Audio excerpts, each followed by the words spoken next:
Bem-vindos à Rádio WLC, uma subsidiária do Ministério da World Last Chance, um ministério online dedicado a aprender como viver e estar constantemente preparado para o retorno do Salvador. Durante 2000 anos, os crentes de todas as gerações desejaram ser a última geração. Porém, ao contrário da crença popular, Cristo não deu-lhes sinais dos tempos para que eles pudessem reconhecê-los como tais. Em vez disso, ele os advertiu uma vez após a outra que a sua vinda pegaria de surpresa até mesmo os escolhidos.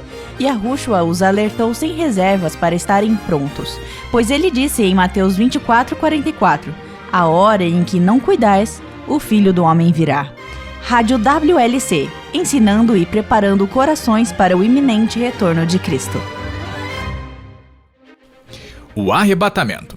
Entre os cristãos, é um tema realmente controverso. Foram escritos livros e até mesmo filmes produzidos sobre o que acontecerá caso você não seja arrebatado. E as pessoas têm opiniões muito fortes sobre o assunto. Mas quando isso ocorrerá? Antes ou depois da grande tribulação? Eu acabei de descobrir que há algumas pessoas que aparentemente acreditam que isso ocorrerá durante a grande tribulação. E cada denominação ou grupo de pessoas tem a plena certeza de que suas crenças são bíblicas. E o programa de hoje, a verdade sobre o arrebatamento.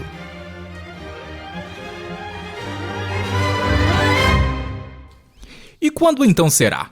Antes, durante ou depois? Olá, eu sou Cris Deluca e você está ouvindo a Rádio WLC, onde cobrimos uma variedade de tópicos relacionados às escrituras, profecias, crenças bíblicas, o amor em um sentido prático e o fato de estar pronto para a vinda de Yahushua, seja na morte ou em face de seu repentino retorno. Hoje, o Will Santos irá revisar as 3 diferentes crenças que falam sobre o arrebatamento. E então, veremos qual crença é mais consistente com as Escrituras.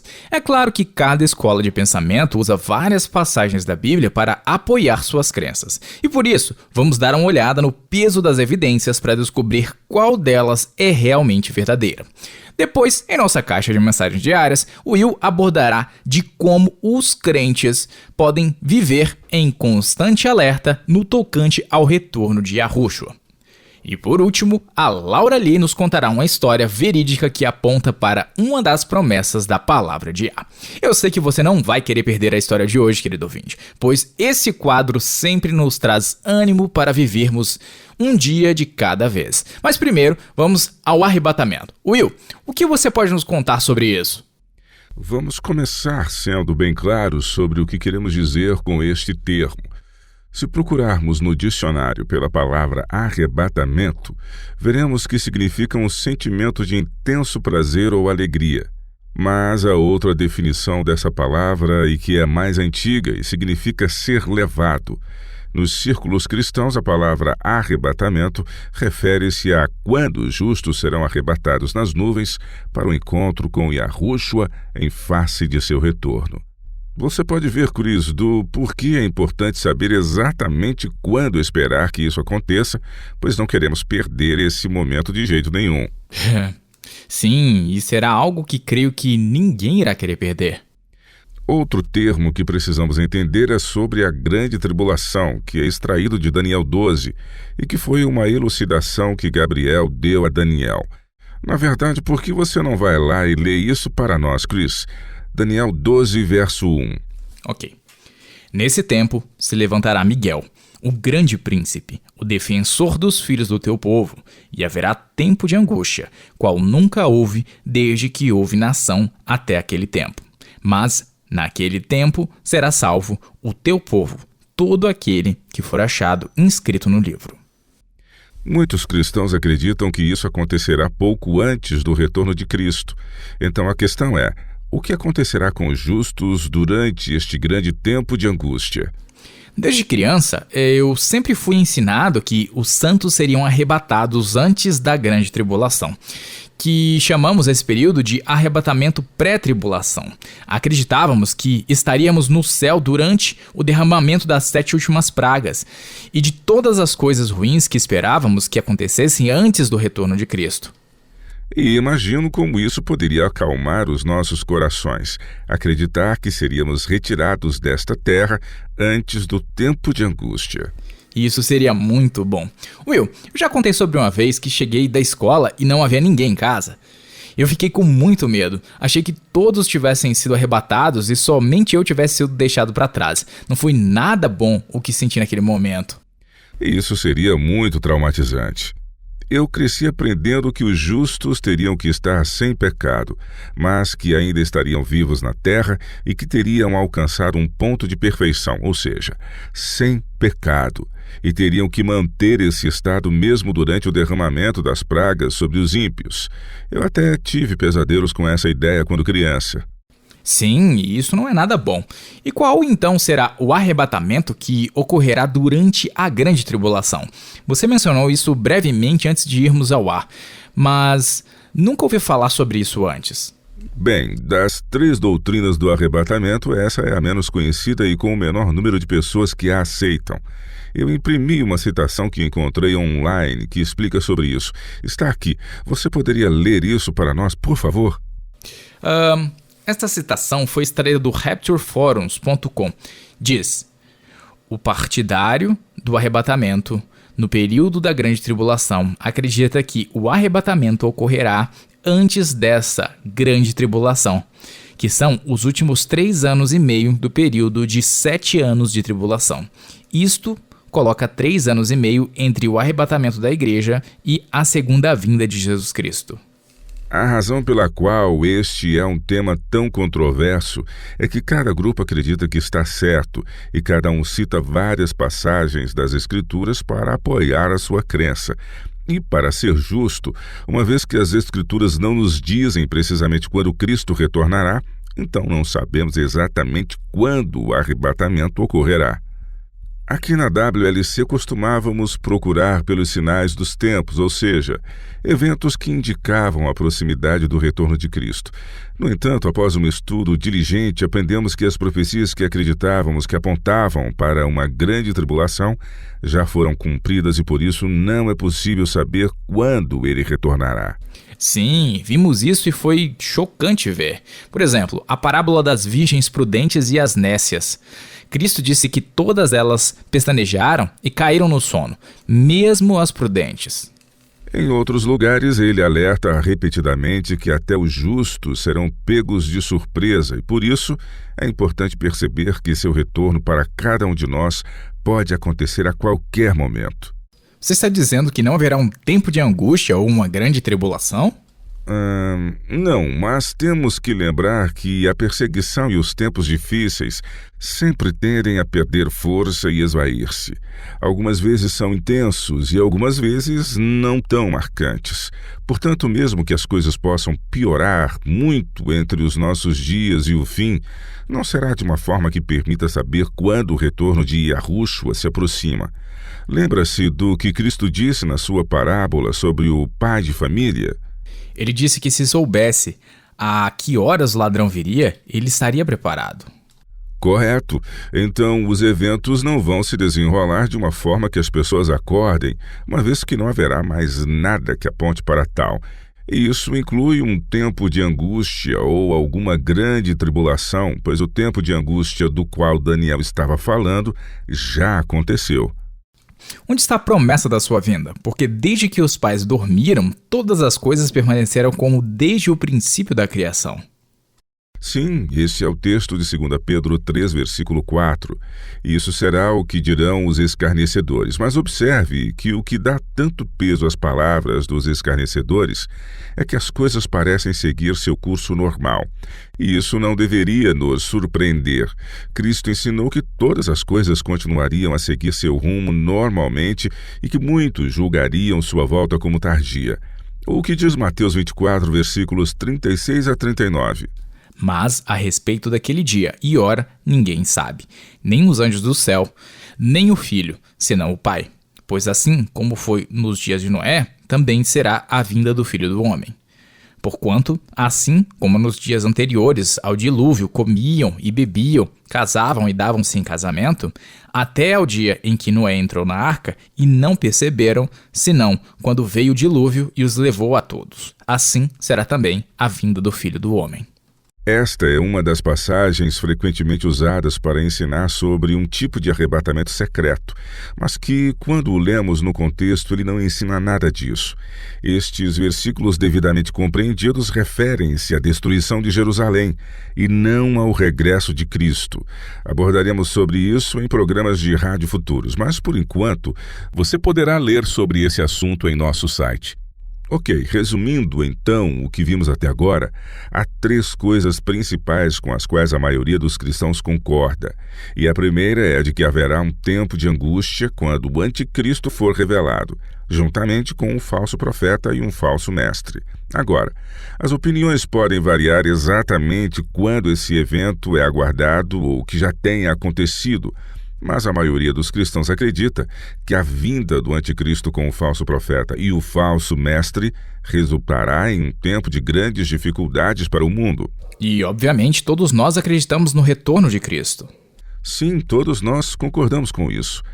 Há alguma discordância sobre o que acontecerá logo depois, mas todos concordamos que ele retornará, pois essa é uma crença fundamental muito básica do cristianismo. E, finalmente, todos os cristãos acreditam que haverá um arrebatamento onde os crentes serão arrebatados para encontrar com Cristo nas nuvens. Novamente, as opiniões variam sobre se eles irão para o céu ou se todos descerão à terra, e exatamente quando o arrebatamento ocorrerá. Mas as Escrituras são muito claras que os santos serão arrebatados para encontrá-lo nos ares. Já examinamos as 3 crenças diferentes sobre quando o arrebatamento acontecerá: antes, durante ou depois da tribulação. Mas antes de prosseguirmos, você poderia nos dar uma breve visão geral das razões por trás de cada grupo acreditar de como isso ocorrerá? Você não precisa entrar em muitos detalhes, mas eu gostaria de ter uma compreensão básica do raciocínio de cada posição. Vamos lá. A crença hoje mais comum é que o arrebatamento ocorrerá antes de uma grande tribulação. E isso foi o que você foi ensinado em sua juventude. E que razões sua denominação deu para essa crença? Bem, nos disseram que a igreja, como no corpo dos crentes, não aparece na profecia e também não é mencionada depois de Apocalipse 3. Os 3 primeiros capítulos de Apocalipse, como você sabe, são mensagem às igrejas. Como a igreja não é mencionada depois disso, e porque grande parte do restante do livro trata da tribulação, acredita-se que a igreja seja arrebatada antes disso. Então, basicamente, Yahuwah livrará os crentes de sua ira, removendo-os da terra antes que ela seja derramada. É isso, e fomos ensinados que os crentes não teriam que passar por isso. Entendi. E caso isso ocorresse, isso seria muito bom. Agora, os crentes que forem arrebatados em meio à tribulação, como muitos cristãos, eles acreditam que todos os eventos finais ocorrerão dentro de um período de 7 anos. Não há muitos cristãos que defendem esta crença, mas aqueles que o fazem dizem que a igreja passará pelos primeiros 3 anos e meio, mas que depois serão arrebatados antes dos últimos 3 anos e meio. Então, eles passarão por uma tribulação, mas não pela grande tribulação. Correto. Assim como o povo da pré-tribulação, os adeptos da tribulação que ocorre no meio desse processo ensinam que Yahuwah não permitirá que eles passem pela grande tribulação. Depois há o arrebatamento pós-tribulação, onde acredita-se que Cristo retornará no final da tribulação e os santos serão arrebatados para encontrá-lo nos ares. E há também nós que acreditamos que Yahushua ensinou conclusivamente que ele virá como um ladrão durante a noite. Sim, e sem nada tão óbvio quanto uma grande tribulação para focarmos nossa atenção. Acreditamos que a igreja permanecerá na terra até o retorno de Cristo. E então, basicamente, o arrebatamento e a segunda vinda de Yahushua serão o mesmo evento. A crença em um arrebatamento pós-tribulação existe há mais tempo. Por que então você acha que tantas pessoas no Ocidente não acreditam mais dessa forma? A maioria dos cristãos ocidentais são agora crentes pré-tribulacionais, mas isso só existe desde que, o século XIX, com John Darby, não foi? John Darby explicou em detalhes a doutrina de um tipo de arrebatamento pré-tribulação. E essa crença, na verdade, ganhou terreno sob ele, mas que já existia há mais tempo. Morgan Edwards, um pastor batista americano do século XVIII, já havia ensinado dentro desta perspectiva, e há até indícios de que essa ideia remonta ao século III. Sério? Eu não tinha ideia de que ela existia há tanto tempo. Bem, suponho que faz sentido. Foi nos séculos III e IV que as heresias realmente entraram na igreja. Mas voltando à minha pergunta, por que é que os crentes ocidentais abraçaram tão amplamente esta ideia de serem arrebatados ao invés de permanecerem na Terra até o fim? Acredito que é porque todos caímos na armadilha de procurar sinais nos tempos, em vez de levar a sério a advertência de Yahushua, de que seu retorno seria tão repentino que até os justos seriam pegos de surpresa. Nós gostamos de procurar por mais evidências, pois isso nos ajuda a saber de quando devemos estar preparados. Não saber quando Yahushua retornará cria uma expectativa bastante desconfortável. E dessa forma, ao interpretarmos mal a profecia e aplicá-la incorretamente ao futuro, damos a nós mesmos sinais para continuar procurando, sinais esses que são, na verdade, alarmantes. Mas eu sei disso, pois eu costumava acreditar assim. Pois é, eu também.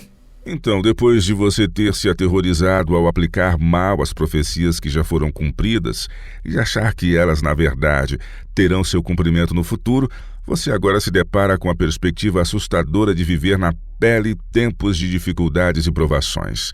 Ser capaz de ser retirado de nosso mundo por meio de um arrebatamento secreto antes que chegue o tempo de angústia seria a solução para esse dilema. Você percebe de como, uma vez que você acredite no erro, ele estabelece uma base para que ainda mais erros sejam cometidos sobre um determinado erro que você cometeu? A tendência é deste erro só crescer exponencialmente. Mas tudo bem, agora eu gostaria de passar o resto do nosso tempo analisando as razões pelas quais acredito que o peso das evidências apoia o arrebatamento que ocorrerá no momento do retorno de Cristo. Os crentes não serão secretamente retirados da terra, pois eles permanecerão aqui aguardando para receber Cristo. O que você diria que é uma prova conclusiva de que os santos serão arrebatados no momento do retorno de Cristo? Não acreditamos mais em um óbvio tempo de angústia, mas um arrebatamento ocorrerá quando os santos forem levados para encontrar com Cristo nos ares. Mas cremos na interpretação de quando isso ocorrerá estar correta. É por isso que sempre usamos a regra do peso da evidência, pois precisamos considerar todas as passagens sobre o assunto. Nós não podemos simplesmente ignorar aquelas passagens que parecem discordar de nossa posição, mas também devemos considerá-las. Depois de examinar todas as passagens sobre o assunto, devemos colocar nosso foco onde recai o peso da evidência. Existem várias razões pelas quais acredito que o arrebatamento ocorrerá no retorno de Yahushua. A primeira é que sempre que as Escrituras falam do retorno de Yahushua, elas falam de apenas uma segunda vinda. Pense nisso. O arrebatamento refere-se aos justos sendo levados para encontrar com Yahushua nos ares, certo? Agora eu sei que muitas denominações entendem que os justos e Yahushua retornarão ao céu nesse ponto, o que na verdade não é isso que as Escrituras ensinam. Mas por enquanto vamos deixar isso de lado. As Escrituras deixam claro que o arrebatamento é o encontro dos santos com o Salvador nos ares. E estamos de acordo nesse ponto, certo? Com certeza. Tranquilo. Assim, se o arrebatamento dos justos acontecer durante a suposta grande tribulação, ou pouco antes dela, em outras palavras, se o arrebatamento acontecer 7 anos antes da segunda vinda de Cristo, isso significa que sua segunda vinda seria, na verdade, sua terceira vinda. Se a segunda vinda ocorrer num arrebatamento secreto, então o retorno de Yahushua no final deste período de 7 anos seria, na verdade, a sua terceira vinda. E em nenhum lugar as Escrituras ensinam dessa forma. Nossa, eu nunca tinha pensado nisso antes. A Bíblia é clara neste ponto que existem apenas 2 vindas. A primeira foi quando ele nasceu, quando ele veio para morrer. A segunda vinda, que será seu retorno, ocorrerá quando ele estabelecer o reino de Yah na terra. Nesta oportunidade, ele virá para reinar nela. E não há uma terceira vinda. As Escrituras falam apenas de 2 e não de 3. Não haverá um terceiro retorno. Esse é, na verdade, um ponto muito bom. Será que é? Não fique tão surpreso assim. Eu não estou. Eu nunca tinha pensado nisso antes. Este é um bom ponto. E qual é a próxima evidência do arrebatamento que ocorrerá no retorno de Cristo? O fato de que as Escrituras apresentam o arrebatamento dos justos e o retorno de Yahushua como um mesmo evento. Paulo escreve sobre a ordem dos eventos do retorno de Cristo mais do que qualquer outro escritor do Novo Testamento, incluindo João e o próprio Yahushua. Abra em 1 Tessalonicenses, capítulo 4. Os crentes em Tessalônica perderam alguns de seus membros e eles ficaram arrasados, sem entender que os veriam novamente. E dentro desta perspectiva, Paulo escreveu para confortá-los. E a maneira como ele o fez foi para explicar detalhadamente a ordem dos eventos da segunda vinda de Yahushua. Leia para nós os versículos 13 a 18. Tá. Não queremos, porém, irmãos, que sejais ignorantes com respeito aos que dormem, para não vos entristecerdes como os demais, que não têm esperança. Pois, se cremos que Yahushua morreu e ressuscitou, assim também Yahuwah, mediante Yahushua, trará em sua companhia os que dormem. Ora, ainda vos declaramos por palavra do Senhor isto: nós, os vivos, os que ficarmos até a vinda do Senhor, de modo algum precederemos os que dormem. Porquanto o Senhor mesmo, dada a sua palavra de ordem, ouvida a voz do arcanjo e ressoada a trombeta de Iá, descerá dos céus, e os mortos em Cristo ressuscitarão primeiro. Depois, nós, os vivos, os que ficarmos, seremos arrebatados juntamente com eles, entre nuvens, para o encontro do Senhor nos ares. E, assim, estaremos para sempre com o Senhor. Consolai-vos, pois, uns aos outros com estas palavras. Aqui Paulo está ligando o retorno de Yahushua e a dos justos vivos, que são arrebatados, juntamente com os santos ressuscitados, para encontrá-lo nas nuvens, em face do seu retorno. E tudo está dentro do mesmo evento. Haverá um alarido e um som de trombeta e a voz do arcanjo. Esta é a mesma maneira que Paulo descreveu a segunda vinda de Yahushua aos crentes de Corinto. O que diz 1 Coríntios 15, versículos 51 a 52? Ok. Eis que vos digo um mistério. Nem todos dormiremos, mas transformados seremos todos, no momento, num abrir e fechar de olhos.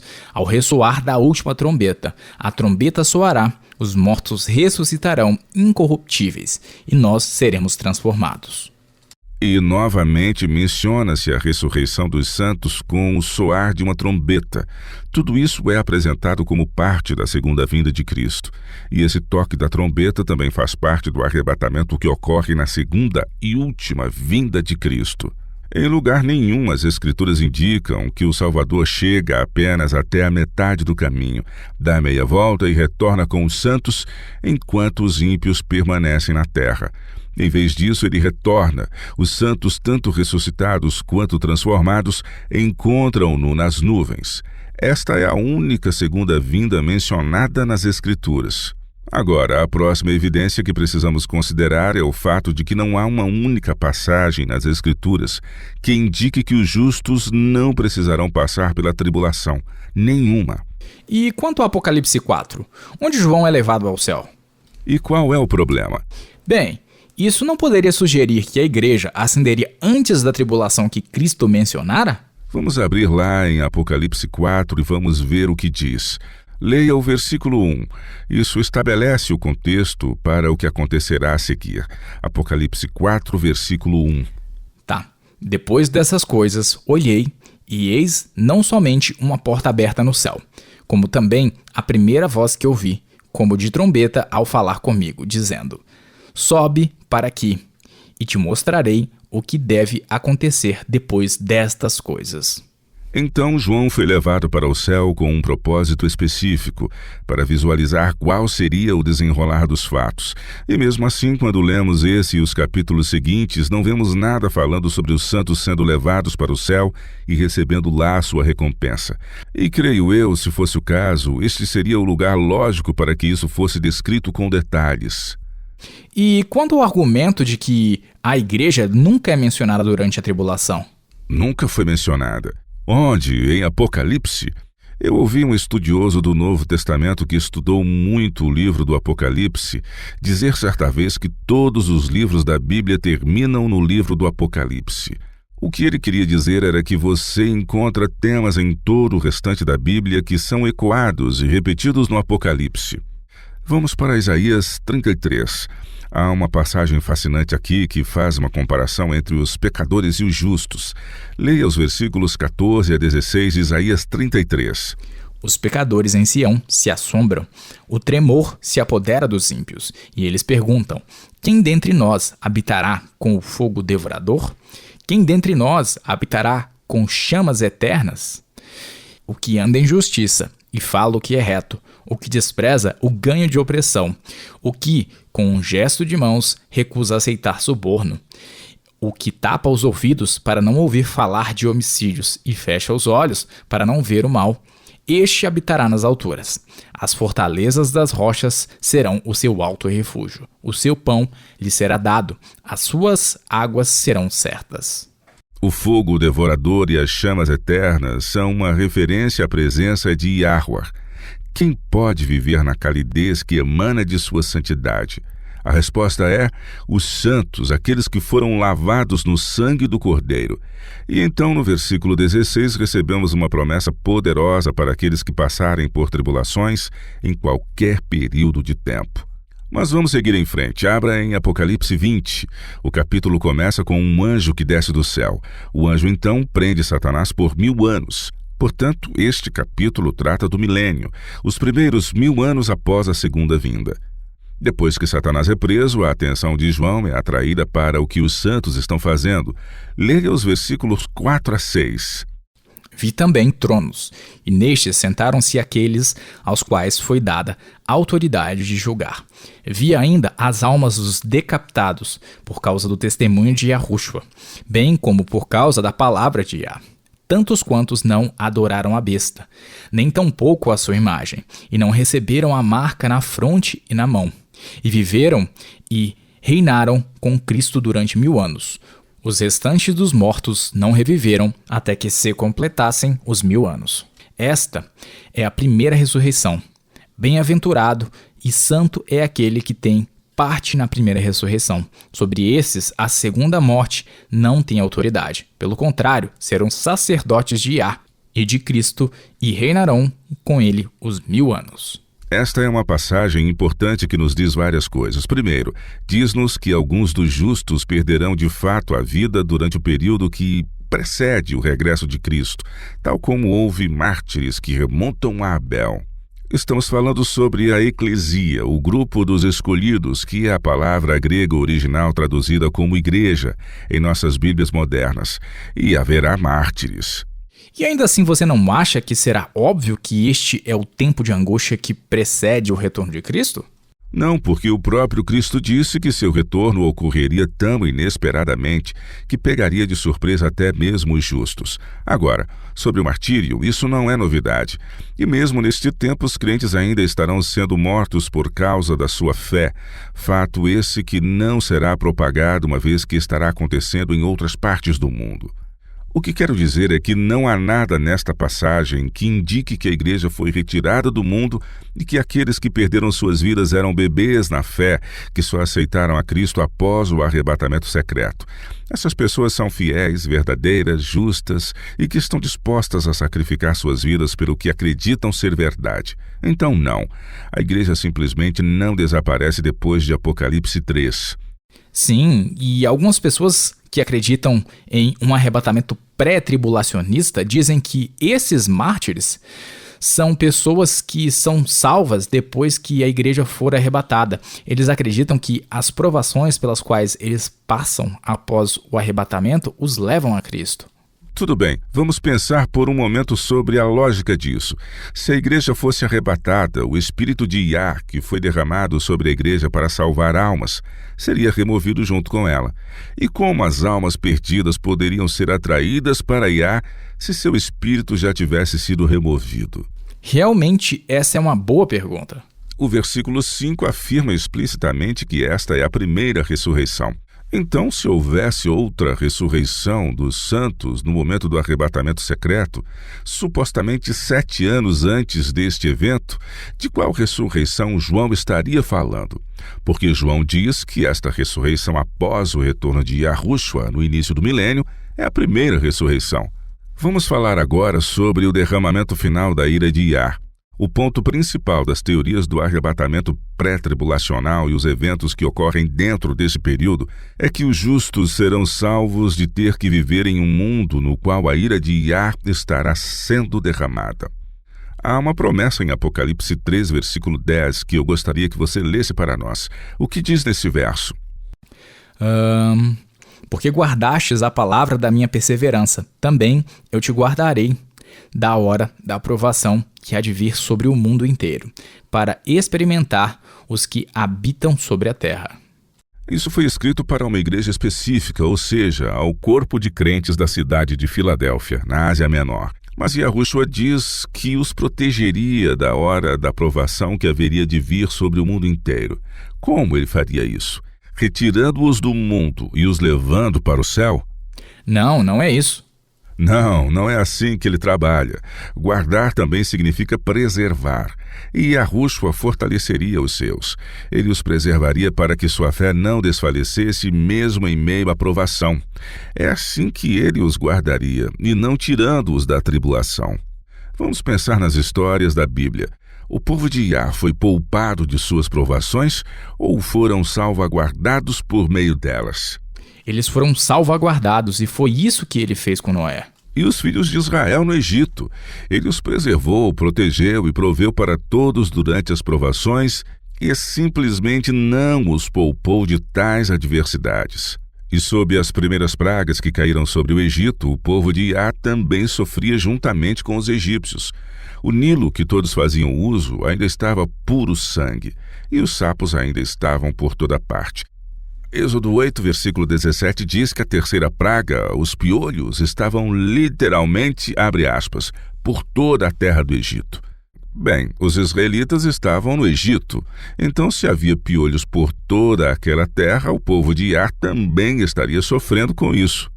Sim, posso pensar em muitas histórias bíblicas em que Iá operou preservando o seu povo em meio às provações, ao invés de poupá-los de tais circunstâncias. Na verdade, essa é a descrição de todo o Salmo 91, o qual mostra Yahuwah cuidando do seu povo em meio às tribulações. Exatamente. Yahuwah é o mesmo ontem, hoje e sempre. Ele preservou seu povo em meio às provações no passado e ele ainda procede da mesma forma. Um último ponto. O que torna a geração do tempo do fim tão especial que deveria ser poupada da perseguição? Há um motivo para a perseguição, e ela revela o que está no coração. Ela faz com que desenvolvamos fé e confiança em Yahuwah. Por que deveria a geração do tempo do fim, aqueles que têm o privilégio de viver para ver o retorno de Yahushua, ser poupada da perseguição que outros crentes ao longo dos tempos não tiveram a mesma sorte?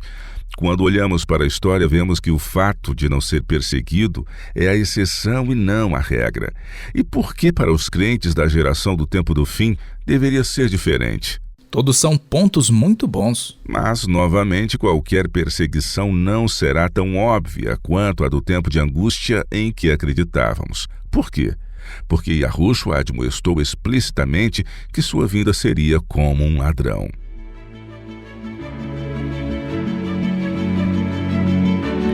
Você está ouvindo a Rádio World Last Chance, na WBCQ, na frequência de 9.330 kHz, na faixa de 31 metros. Rádio World Last Chance, preparando um povo para o breve retorno do Salvador.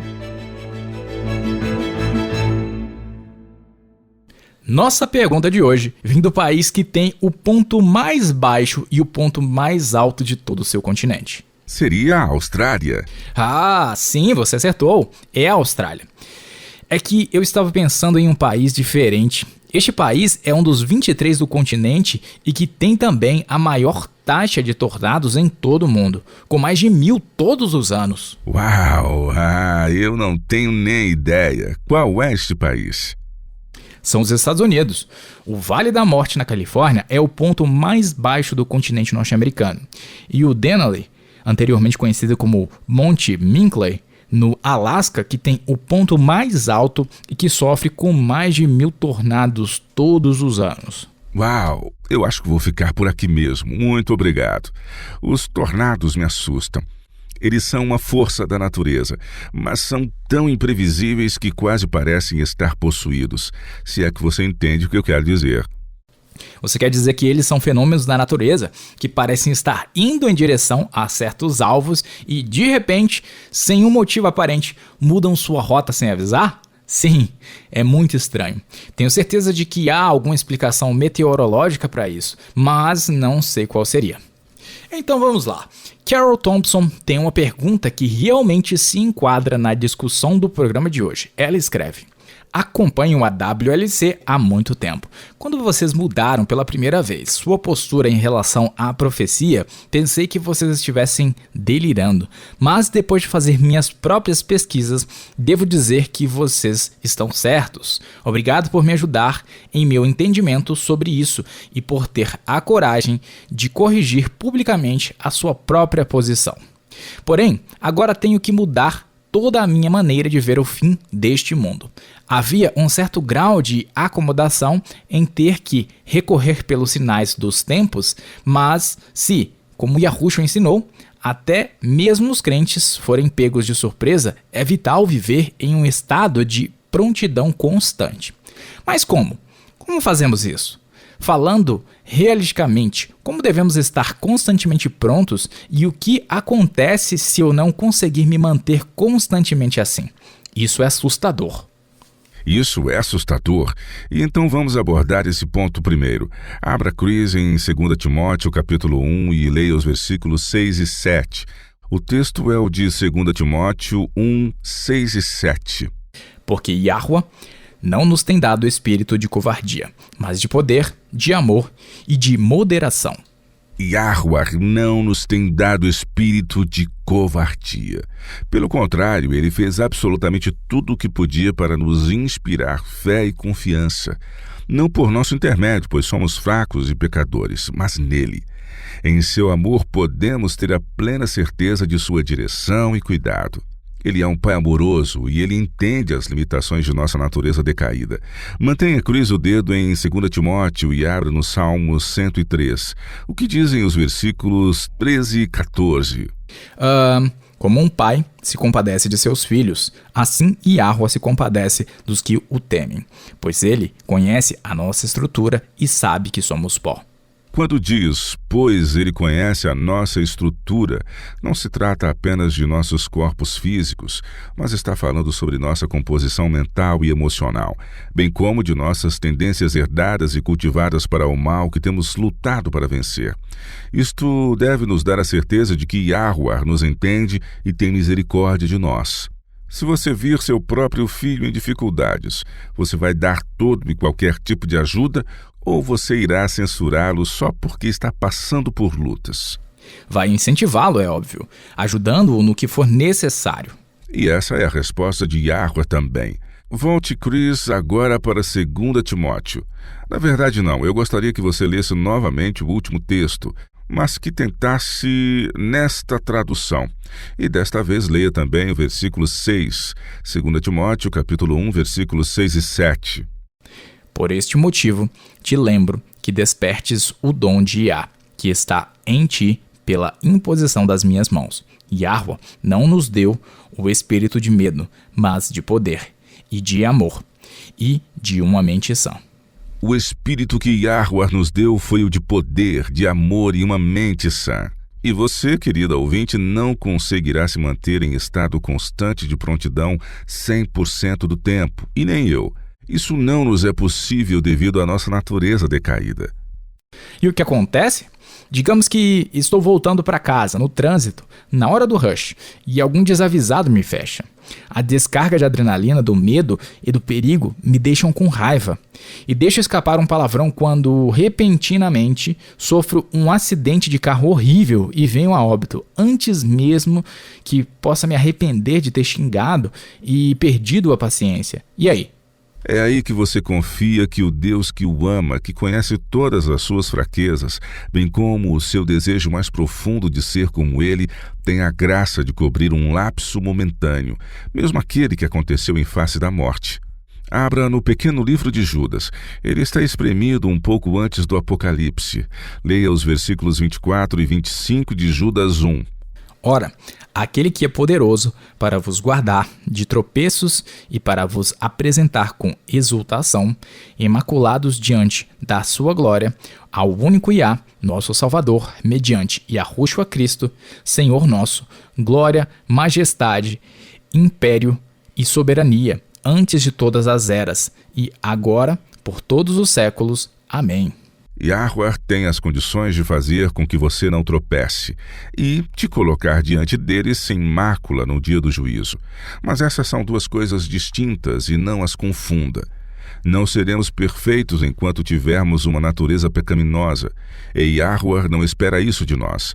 É a sua própria palavra que explica a impossibilidade de termos uma conformidade perfeita com a lei enquanto tivermos uma natureza caída. Mas podemos e devemos ainda assim nos esforçar, mesmo que morramos repentinamente enquanto estivermos passando por uma crise de raiva ou o que quer que seja. Yahuwah ainda tem o poder de nos cobrir com a justiça de Cristo e nos apresentar sem pecado. Agora vamos dar uma olhada na primeira pergunta da Carol. Você poderia lê-la para nós novamente, por favor? Se como Yahushua ensinou, até mesmo os crentes forem pegos de surpresa, é vital viver em um estado de prontidão constante. Mas como? Como fazemos isso? Falando realisticamente, como devemos estar constantemente assim? Eu amei essa pergunta, pois ela traz uma forma prática de se viver. E assim existem algumas coisas que podemos fazer em um nível prático para cooperar com o Yah e fazer o nosso melhor para viver em um estado de prontidão. A primeira e mais importante coisa é conhecer Yahuwah em um nível pessoal. Conhecê-lo verdadeiramente é amá-lo. E quanto mais você o conhece, mais seguro você se sente e mais perto você desejará estar dele. Mas, como qualquer relacionamento, isso leva tempo. Portanto, gaste tempo em sua palavra, bem como meditando em seu amor, sua compaixão e nas muitas maneiras pelas quais ele abençoou sua vida. Uma das coisas que descobri que realmente me ajudou foi fazer um estudo na Bíblia por meio das palavras. Eu não entendi, Chris. Deixa eu te explicar. Por exemplo, procure por todos os versículos da Bíblia que contenham a palavra amor ou a palavra misericórdia. Não há nada como ler versículo após versículo e repetir que Yahuwah te ama. E ao exercitar por meio dessa prática, sua fé será fortalecida, assim como a confiança de que ele realmente te ama. Como o texto de Jeremias 31, versículo 3. Foi assim que me deparei com esse versículo pela primeira vez, que o considerei tão poderoso que o memorizei. Diz: de longe se me deixou ver a Yahuwah dizendo, com amor eterno eu te amei, por isso com benignidade te atraí. Esse verso realmente é muito poderoso. E também uma das passagens mais bonitas de todas as escrituras. Quando você ler algumas dúzias de versículos como esse, você, na verdade, começará a perceber que Yahuwah te ama como um ser único. E é muito importante compreendermos essa concepção, porque isso nos permite fazer a próxima coisa, que é criar o hábito de confiar nele. E quando digo faça disso um hábito, eu de verdade gostaria que cada um de nossos ouvintes fizesse isso. Quando você estiver preocupado com alguma coisa, ou quando estiver com medo, ou mesmo quando não souber o que o futuro te reserva, decida confiar em Yahuwah. E não espere até que uma crise te abata. Você torna a confiança em Yahuwah um hábito ao escolher confiar nele nas pequenas coisas do dia a dia, e ela então tornar-se-á um hábito. Assim, quando as grandes coisas acontecerem como uma crise, você simplesmente continuará fazendo o que vem fazendo, que é escolher confiar.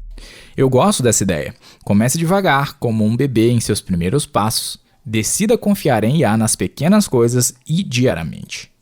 É o que nos preparará para confiar nele nas coisas maiores. Mas será muito difícil escolher confiar nele diante de uma crise se você ainda não aprendeu que pode confiar nele nas pequenas coisas que surgem em seu caminho.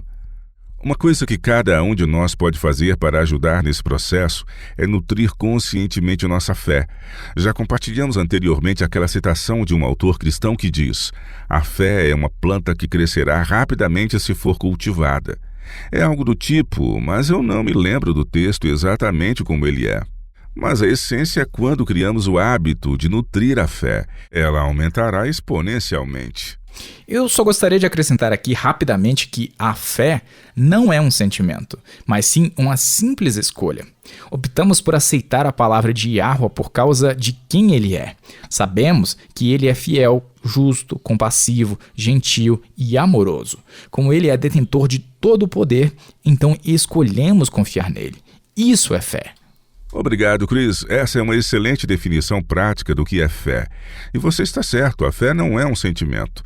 A fé é uma escolha quando seus sentimentos são de medo, ou tristeza, ou depressão, ou qualquer emoção negativa que você queira defini-la como tal.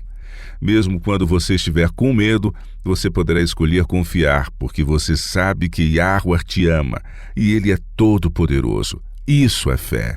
Sabendo disso, a próxima coisa que podemos fazer é começar a criar o hábito diário de reivindicar por diversas promessas. Você sabe quantas promessas existem na Bíblia? Muitas. Na verdade, eu pesquisei porque estava curioso. Agora há alguma variação dependendo de como você as conta, mas uma fonte diz que há na Bíblia 8.810 promessas. 2 de Yahweh para Yahushua, 991 entre os seres humanos, e 7.487 promessas de Yahweh para a humanidade. Uau! Isso é uma quantia enorme.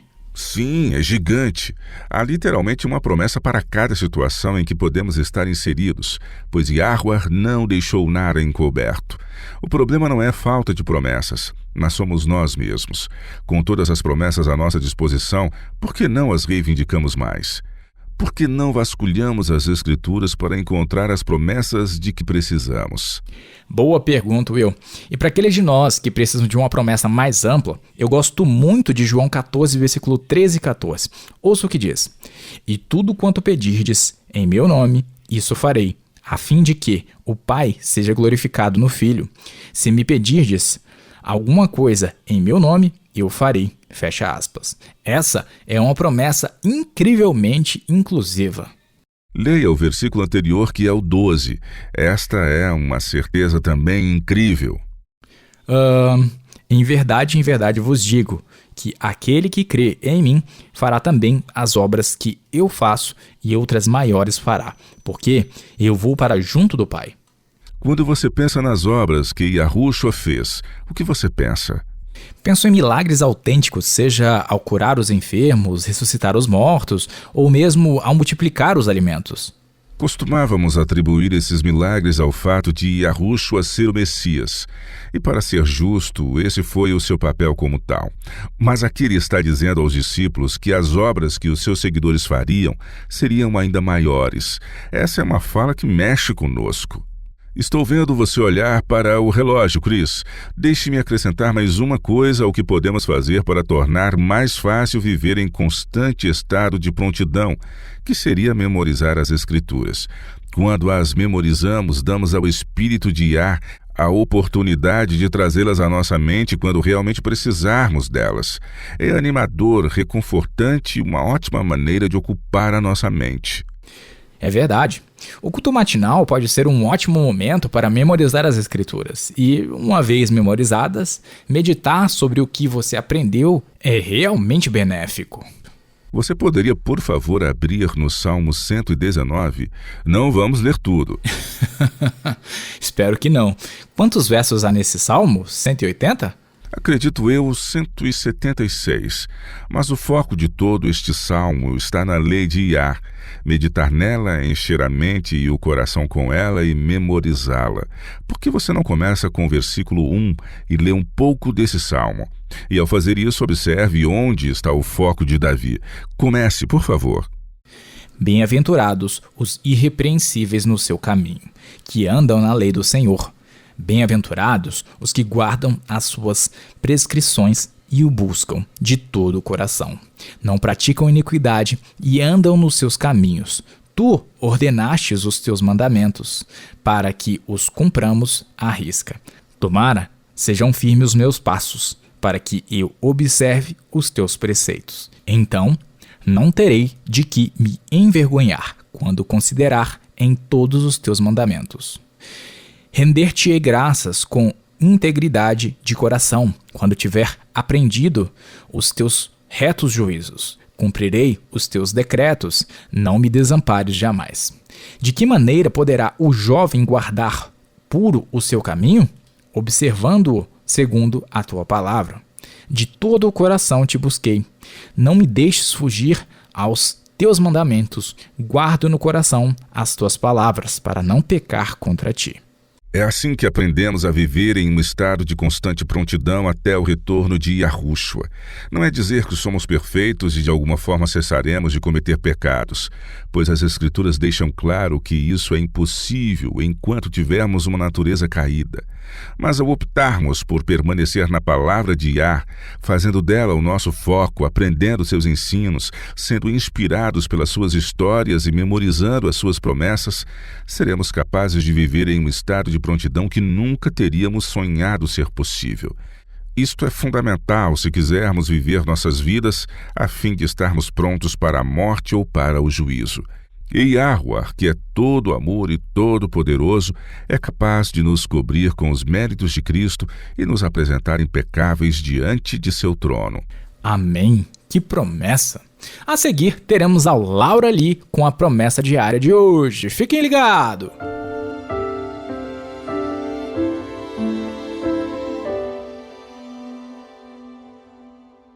Olá, eu sou a Laura Lee com sua promessa diária da palavra de Iá. Provérbios 18, 24 nos diz: mas há amigo mais chegado do que um irmão. Não me lembro do nome do homem e então vou chamá-lo apenas de Alan.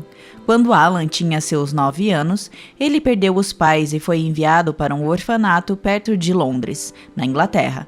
Para Alan, que estava de luto pela perda dos pais, aquele lugar parecia uma prisão, pois as crianças eram obrigadas a trabalhar 14 horas por dia, seja limpando suas dependências, trabalhando na cozinha, na horta, nos estábulos ou mesmo nas lavouras. Todos tinham uma tarefa a desempenhar e esperava-se que cada criança trabalhasse e trabalhasse duro. Durante o período de 1 ano, houve apenas um dia de comemoração, o dia de Natal. Naquele dia, as crianças receberam um presente que não foi um brinquedo ou uma caixa de bombom, mas uma laranja. Entretanto, havia um problema. A laranja só era dada às crianças que demonstraram ser estritamente obedientes. Somente aqueles que não fizeram nada de errado durante todo o ano receberam uma laranja. O primeiro Natal de Alan no orfanato foi muito triste. Enquanto as crianças faziam fila para passar pelo diretor do orfanato e receber sua laranja, ele foi instruído a ficar de lado e somente observar. E ele acabou por não ganhar uma. No verão anterior, ele havia tentado fugir de lá, e a punição para tal ato foi ver todo mundo receber um presente e ele não ganhar nada. Depois disso, os outros meninos puderam sair e brincar, enquanto ele fora mandado de volta para o dormitório. Sozinho e arrasado, Alan deitou em sua cama e puxou o cobertor sobre a cabeça. Ele não podia deixar de lembrar do último Natal e começou a chorar, sentindo a falta dos pais. Minutos mais tarde, ele ouviu passos suaves que vinham em direção à sua cama, e uma mão puxou o cobertor de sua cabeça. Era um outro garoto chamado William, que se encontrava ali parado à sua frente. Ele, sorrindo, estendeu a mão e ofereceu a Alan uma laranja. Alan ficou chocado, como também preocupado, uma vez que os administradores do local haviam contado o número de laranjas. Onde William poderia ter conseguido outra fruta? Olhando mais de perto, ele viu que havia algo um tanto estranho na laranja que William segurava. Ela estava já descascada e com uma longa tira enrolada sobre ela.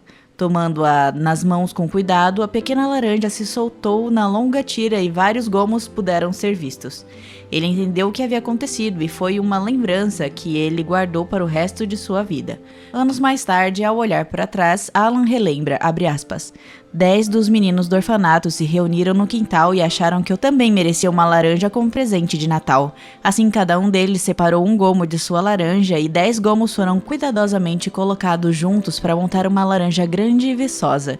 E aquela laranja foi o melhor presente de Natal da minha vida. Este fato me ensinou como a verdadeira amizade pode nos trazer grande alento. Fecha aspas. O Salmo 103 diz: como um pai se compadece de seus filhos, assim Yahweh se compadece dos que o temem, pois ele conhece a nossa estrutura e sabe que somos pó. Recebemos grandes e preciosas promessas, vá e comece a reivindicá-las.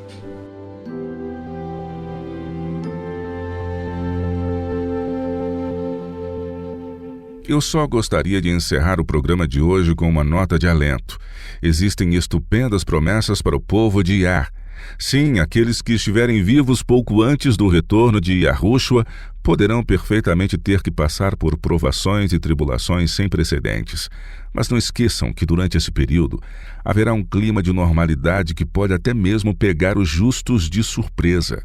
Mas aqueles que permanecerem fiéis até o fim, seja em face da morte ou quando o fim desse mundo se concretizar, serão salvos. Você poderia, por favor, Chris, abrir em Apocalipse 3. Os 3 primeiros capítulos de Apocalipse contêm mensagens para as igrejas. Novamente, estas eram igrejas literais na Ásia, e embora as mensagens fossem especificamente para elas, podemos tirar algumas experiências do que elas tiveram que passar dentro daquele respectivo período. Mas o que há de tão interessante nestas mensagens às igrejas são as recompensas prometidas a cada uma delas. Eu não entendi o teu ponto. Bem, não é tão óbvio em português, mas se você olhar no grego, a construção gramatical é muito clara. A primeira igreja, a igreja de Éfeso, foi prometida uma recompensa. A segunda igreja, Esmirna, foram prometidas 2 recompensas aos que permanecessem fiéis, e assim por diante até a sexta igreja, Filadélfia, a quem são prometidas 6 recompensas aos seus respectivos vencedores. Agora, você pensaria que seriam prometidas 7 recompensas à 7ª igreja, não é? Claro que sim, pois isso parece um padrão. Mas não é. É prometida apenas uma recompensa que é única. Vamos ler Apocalipse 3, versículo 21. Ao vencedor, dar-lhe-ei sentar-se comigo no meu trono, assim como também eu venci e me sentei com meu Pai no seu trono. A Laodiceia foi prometida apenas uma recompensa, mas que abrangerá tudo. Se for dado a você sentar-se com Yahushua em seu trono, e aí está escrito que o trono de Yahushua é o trono do Pai, você tem tudo. Essa é a maior recompensa, ou seja, isso é tudo. O que quer que sejamos chamados a passar nesta vida, deixe-me dizer, a recompensa, seja ela qual for, valerá a pena. Vai valer a pena. E o Pai certamente tem o poder de nos sustentar, de nos conduzir por meio de qualquer grau de tribulação. E só então iremos descansar confiantes nele, em sua força e em seu poder. E o mais importante, em seu amor. Amém, amém. Eu gostaria de agradecer a você, querido ouvinte, por nos sintonizar no programa de hoje. Se você gostou do que preparamos neste programa e gostaria de compartilhá-lo com amigos ou familiares, você poderá encontrá-lo em nosso site, no www.wordlesschains.com/português.